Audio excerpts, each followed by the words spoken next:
Fala Joe, seja muito bem-vindo, muito bem-vinda a mais um vídeo aqui no canal. Aqui eu discuto sobre estratégias de como investir no Japão e como multiplicar o seu patrimônio. Eu sou o Thiago Alves e o tema do vídeo de hoje é: vale a pena investir na crise? Isso daí é uma das perguntas que eu mais recebo, principalmente na crise que estamos vivendo agora. Mas, primeiro de tudo, deixe o seu like, inscreva-se no canal se não for inscrito. Dessa forma você participa dessa empresa de rápido crescimento que é a Nipo Investidor. Também deixa aqui nos comentários alguma dúvida, alguma crítica construtiva e vamos para o vídeo Joe. Mas antes, saiba que se você fizer tudo isso, boas coisas vão te acontecer. Bora para o vídeo Joe.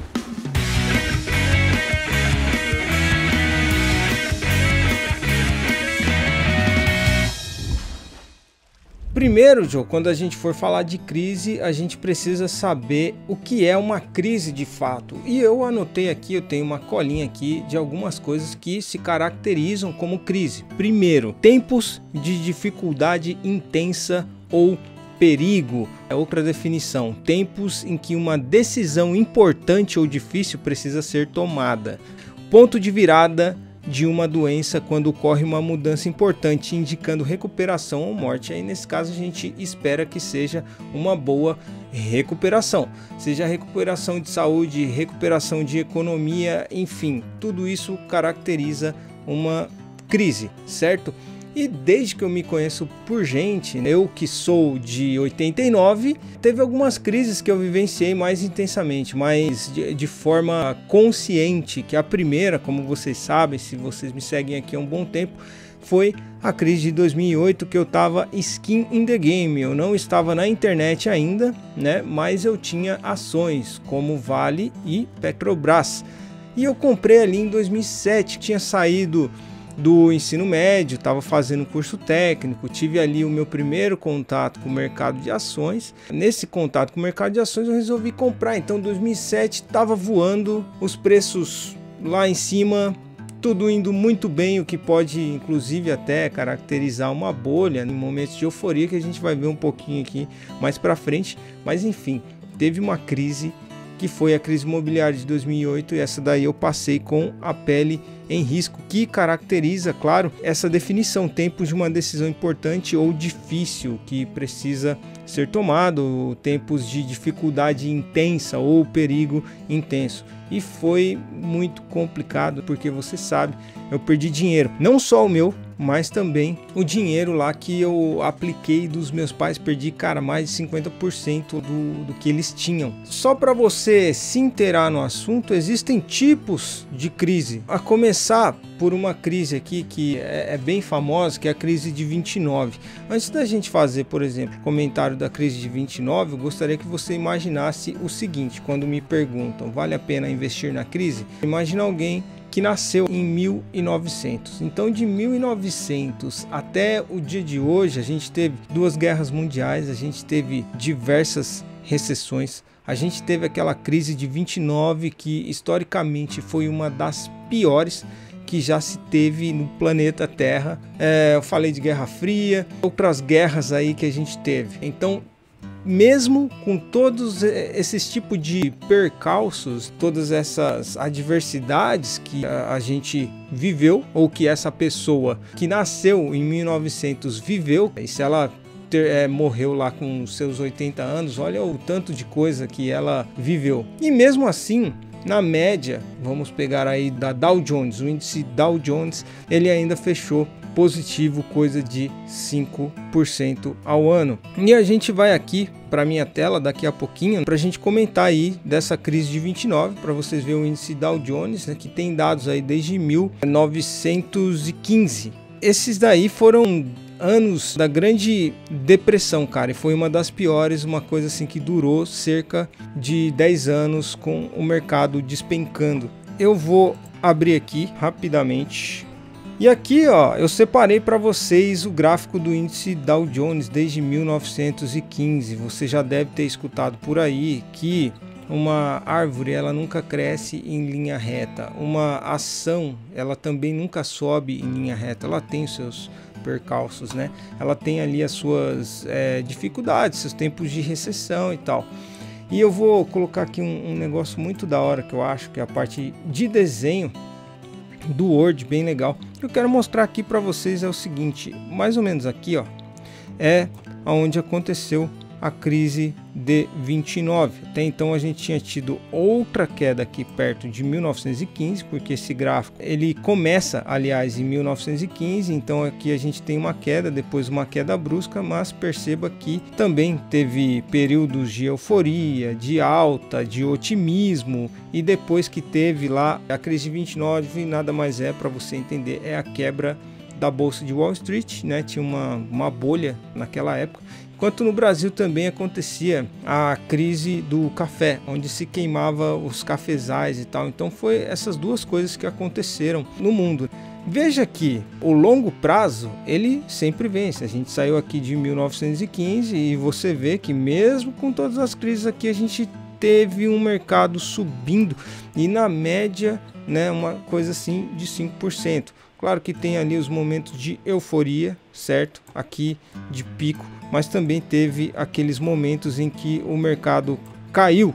Segundo Howard Marks, né, a gente tem que entender que o mercado ele é cíclico e é muito difícil você prever, por exemplo, uma crise ou uma bolha, mas é fácil você identificar em que ciclo você está na crise, certo? Aqui embaixo tem não sei se você já ouviu falar, é o índice do medo e ganância, Fear and Greed Index. E aí você tem aqui períodos de extrema ganância, que é quando o pessoal tá otimista pra caramba, tá todo mundo comprando e os preços lá disparando, e tem também aqui o período que é de extremo medo, Extreme Fear. E tem uma frase aqui que eu acho que é muito conhecida de vocês, inclusive é do Warren Buffett, que tenha medo quando todos estão gananciosos e seja ganancioso quando todos estão com medo. Ou seja, nesses períodos, se você for notar, de pico, de grande euforia, tava todo mundo comprando, o mercado subindo e tal. E aí você tem o que? Tem ganância, você não quer ficar de fora, né? Você precisa comprar, você precisa estar lá, e aí você acaba comprando nesse momento de euforia, você compra em momento em que a ação está muito cara. Eu vou falar uma coisa técnica que fala dos mercados eficientes, que basicamente que o preço de tela é tudo que você precisa saber, e às vezes você acaba comprando caro porque você comprou nesses momentos de euforia. Então Warren Buffett ele fala pra gente ser ganancioso quando todos estão com medo. O melhor período pra gente comprar é aqui. Percebam que aqui no gráfico tem aqui o ano de 2020 e a gente sabe que foi um período que teve aquela gripe que pega se você encostar aí no coleguinha, certo? A gente tem aqui um período de extremo medo. Eu já passei pelaquela crise de 2008 e eu acabei vendendo, perdendo dinheiro, mas dessa vez não. Eu já com aquela experiência do Skin in the Game, eu vi esse gráfico aqui, Fear and Greed Index, pessoal com extremo medo, e aí você põe em prática aquilo que o Warren Buffett fala, ser ganancioso quando todos estão com medo. E aí eu comprei bastante ações e eu tive aí um ganho de capital bem legal, beleza? E no último gráfico aí, né, que a gente viu, que eu estava mostrando aqui na tela para vocês, que esses momentos de euforia geralmente são quando se tem bolhas que são prestes ali, que estão prestes a estourar, não tem como identificar exatamente, mas tem um filme muito bom, se você quer saber mais ou menos o que aconteceu, se chama A Grande Aposta, lá na crise de 2008, para você entender quando eu falo bolha, beleza? Então assiste esse filme, cara, que é muito bom, é show de bola. Por que investir na crise é importante? Investir na crise é importante porque na crise é onde o dinheiro troca de mão. Isso daí eu aprendi com o Flávio Augusto. Comprei um livro do Flávio Augusto, mais ou menos, o primeiro que eu comprei, lá em 2016, 2017, por aí eu comprei um livro dele, que é aquele Geração de Valor. Eu já acompanhava ele e desde aquele tempo ele fala que na crise é onde o dinheiro troca de mão. Por exemplo, quando você não está habituado, nunca passou por crise, você vai despertar aí dois comportamentos que, se você acompanhou alguma live minha, já ouviu falar, que o primeiro é um comportamento de fuga, né? Quando tudo cai, tá todo mundo lá no extreme fear, no gráfico, com medo extremo, e o outro é de lutar pelo preço médio. E, geralmente, quando essa pessoa que está ali na parte do gráfico, que está com muito medo, está num período de extremo medo, ela vai vender se ela não tiver ali a cabeça para o longo prazo. Por isso que é muito importante você ter a cabeça ali no longo prazo, focar no longo prazo, porque se de 1900 até aqui a gente teve tanta crise, você viu o gráfico, o mercado subiu de qualquer forma, então é muito importante a gente investir para o longo prazo. Mas voltando aqui para o comportamento, você vai despertar em momentos de crise, em momentos de medo, de extremo medo, o comportamento de fuga, ou seja, você vai vender, né, com prejuízo e aí você vai perder. Se você vende o negócio abaixo do preço, muito abaixo do preço que você pagou, outra pessoa que está com a cabeça no longo prazo, ela vai comprar com uma margem de segurança muito alta. E aí que entra outra coisa que o Warren Buffett fala, que é a pessoa que o mercado ele beneficia os pacientes. Então, segura, se você fez uma análise fundamentalista legal, você sabe como a empresa funciona, segura ela, porque a crise ela é externa. Se não for interna, essa boa empresa ela vai atravessar por essa crise e vai sair muito mais forte do outro lado. E o outro comportamento, só para a gente fechar aqui, é o comportamento de você lutar pelo preço médio. Por exemplo, você comprou uma ação a R$10, vamos supor, e aí depois ela caiu para 5, então 10 mais 5, 15, a média 7,5, ou seja, bom, a ação está a 5, mas o meu preço médio é R$7,50, e aí você fica ali lutando pelo preço médio, comprando ações sendo que ela está caindo, e claro, se você não conseguiu identificar ou não fez a análise direito, pode ser que ela caia e você lute pelo preço médio e tal. Mas por isso que é bom a gente saber o que a empresa faz, saber como ela ganha dinheiro, quais são os mercados. Essa crise, no entanto, em que afeta a nossa empresa, aquela que a gente tem na carteira. E aí nesse momento, meus amigos, que você consegue ganhar dinheiro na bolsa, porque na crise entra tudo em liquidação. Em 2020 foi onde eu coloquei em prática aquilo que eu aprendi em 2008. Então os preços eles caem totalmente abaixo ali do valor intrínseco. O que é o valor intrínseco, margem de segurança e tal? Você tem o preço da ação, porém o que está refletindo ali no preço de tela. O preço de tela é quando você digita o ticker e está o valor ali da ação. Vamos supor aí que a ação custe 1.000 ienes, só que ela tem um potencial de valorização quando você faz um valuation, que é avaliar o quanto a empresa vale, tanto a empresa quanto o dinheirito, tanto faz, que ela tem ali um potencial de crescimento ainda de mais 30%, ou seja, ela deveria valer 1.300 ao invés de valer 1.000 ienes, e aí você compra com uma margem de segurança de 30%, porque na verdade aquela ação deveria custar 1.300, e ainda mais na crise, onde não sabíamos ao certo quando que ia acabar, quando que ia ter a vacina e tal. E dessa forma, você comprando boas empresas que você sabe que estudando o que ela vende, ela vai se recuperar, é aí que você ganha dinheiro. Outra coisa, porque tudo está em liquidação. Se, por exemplo, Apple cair, hoje em dia a gente não vive sem esses serviços aí que são essenciais, né? Todo mundo tem iPhone. Então a Apple, que é a maior empresa em valor de mercado, tem uma crise dessa, claro que ela deixa de vender, porque falta semicondutor, tem o trabalho remoto, aí ela tem algumas fábricas, na verdade a Apple só monta o celular, só que todos os componentes ali, a grande maioria, para não estar falando coisa errada aqui para você, é feito na China, e aí a China fecha suas fábricas e tal, e fica um tempo sem produzir, óbvio que a ação vai cair, mas isso não significa que a empresa é ruim. Outra, a origem da crise é a crise externa, não é uma crise onde afeta ali a governança corporativa, entendeu? Se for uma crise, por exemplo, vamos falar de Brasil, ou IBR, ou IRB, você tem uma crise, mas a crise é interna. A crise está na governança corporativa, não tem nada a ver com o externo. Então você saber diferenciar isso é muito importante. E se você não investir, o que acontece se você não investir na crise é o seguinte: quando estiver subindo, você vai ver os seus amigos ali, seus coleguinhas que também investem no mercado, eles vão começar a ganhar dinheiro. Assim como eu ouvi muito falar em 2020, nossa, estou ganhando dinheiro, comprei na baixa. Você vai despertar um negócio psicológico, talvez, não sei se você já ouviu falar, algo chamado FOMO, que é Fear of Missing Out, que é o medo de ficar de fora. E nessa que as ações estão subindo e você vê os seus amigos que já estão na bolsa de valores falando que está ganhando dinheiro pra caramba e você aí chupando o dedo, Joe, sem ganhar nada, você vai acabar comprando na alta. E aí pode ser que você não pegue, não surfe nessa onda de ganhos que seus amigos podem estar surfando.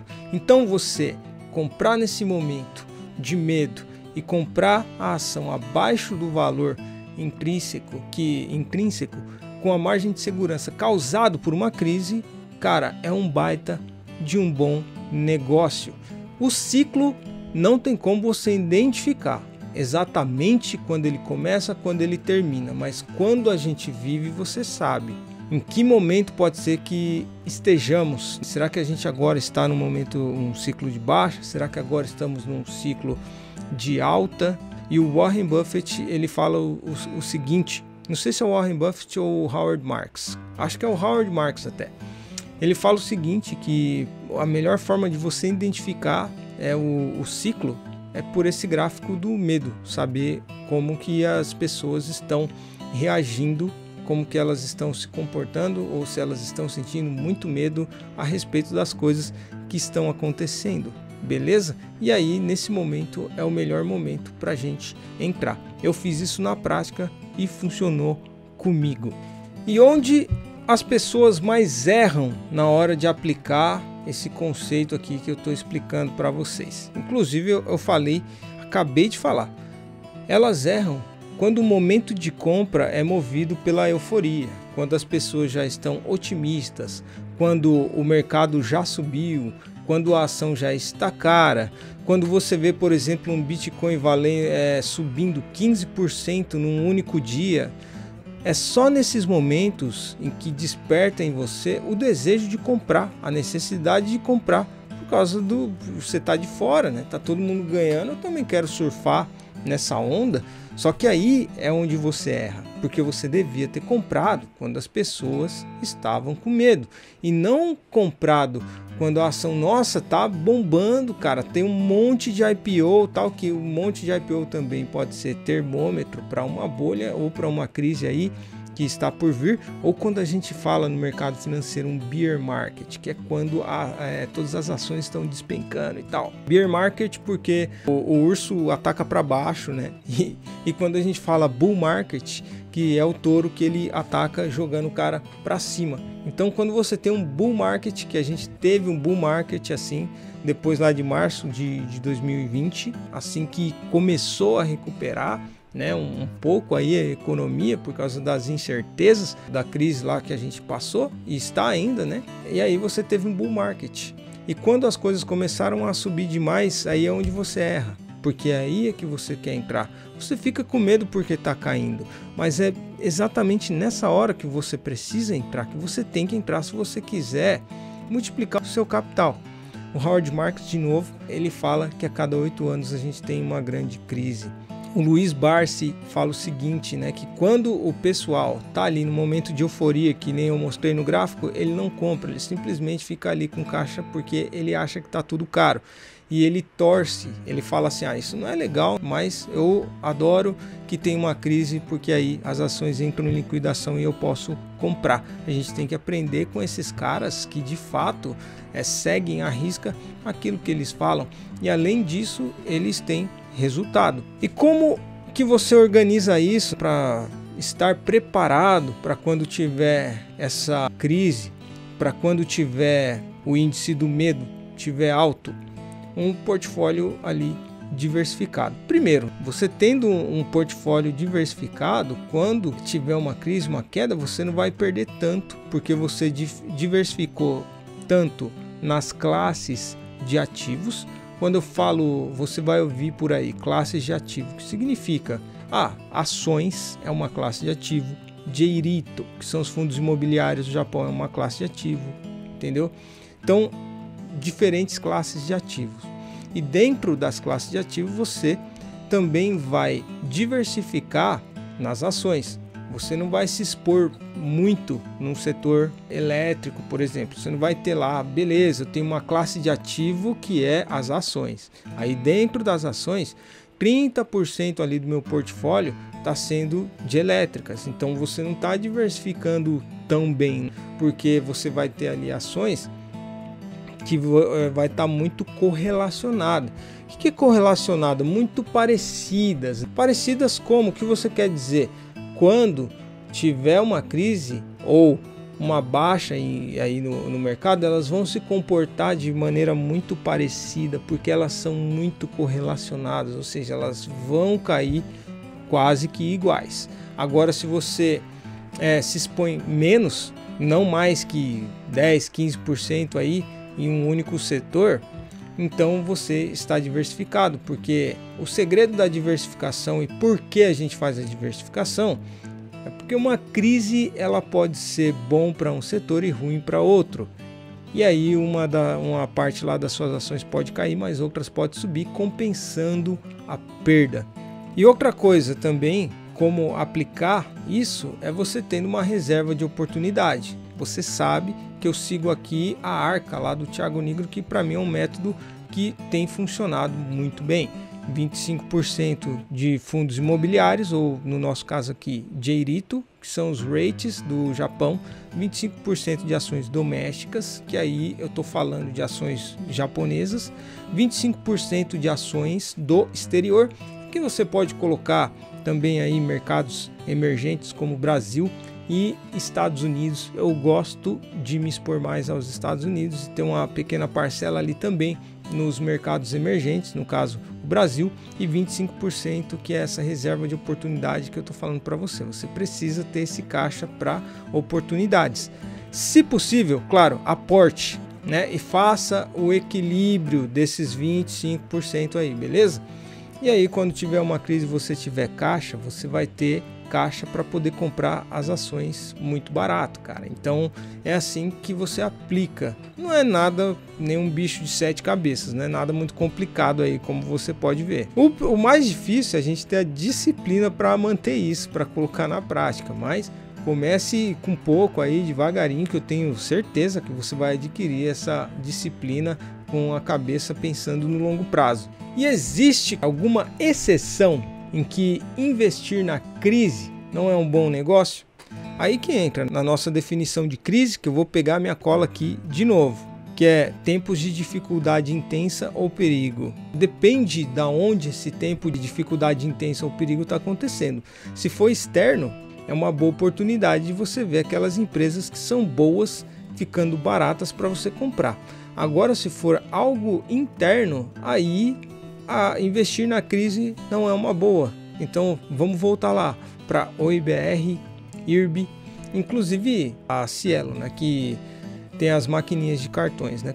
Quando começou a entrar outras maquininhas de cartões, a gente viu ali a Cielo perdendo um pouco da sua participação de negócio no decorrer do tempo aí, né? Então, se a crise, se esse momento de dificuldade aí intensa for interno, uma crise interna, então não é um bom negócio. Não é um bom negócio se a crise for dentro ali da governança corporativa. O que é governança corporativa? São as pessoas que administram o negócio. Quero que vocês entendam que quando a gente compra uma ação, um ticker, por trás daquele número, por trás de um OIBR, por trás de um 9501, que é uma empresa de energia lá de Tóquio, existem pessoas trabalhando ali, né, por trás daquele ticker. Por trás do SBUX, que é S-Bucks, Starbucks, existem pessoas trabalhando ali atrás daquele ticker. Então você tem que ter a mentalidade de que você é sócio. E se tem uma crise dentro da governança corporativa, é um problema, porque, cara, fica manchado, é meio complicado. Tem um cara que eu li um livro muito bom que é Faça Fortuna com Ações, enquanto ainda é tempo ou enquanto ainda é cedo, um dos dois, do Décio Bazin. Ele descartava empresas que tivessem, pelo menos uma vez em sua existência, sofrido ali escândalos. E esses escândalos, eles provêm dentro da governança corporativa. Espero que essas dicas tenham sido de muita valia para vocês. E é isso aí, Joe. Ficamos até aqui. Se você acompanhou até aqui, não se esqueça de deixar o seu like. Não se esqueça também de inscrever-se no canal. Assim você participa dessa empresa, do crescimento dessa empresa de crescimento rápido. A gente está quase chegando a 3 mil, então me ajude a chegar a 3 mil subscribers, 3 mil inscritos aqui no canal. Beleza? Se inscrevendo, clica aí para se inscrever também, ativa o sininho para receber notificação dos novos vídeos. Sempre que eu postar aqui tem vídeo toda semana. Também deixa um comentário falando o que você achou desse vídeo e se você investiu ou está investindo na crise. E é isso aí, Joe. Ficamos por aqui. Até a próxima, Joe. Até a próxima e tchau.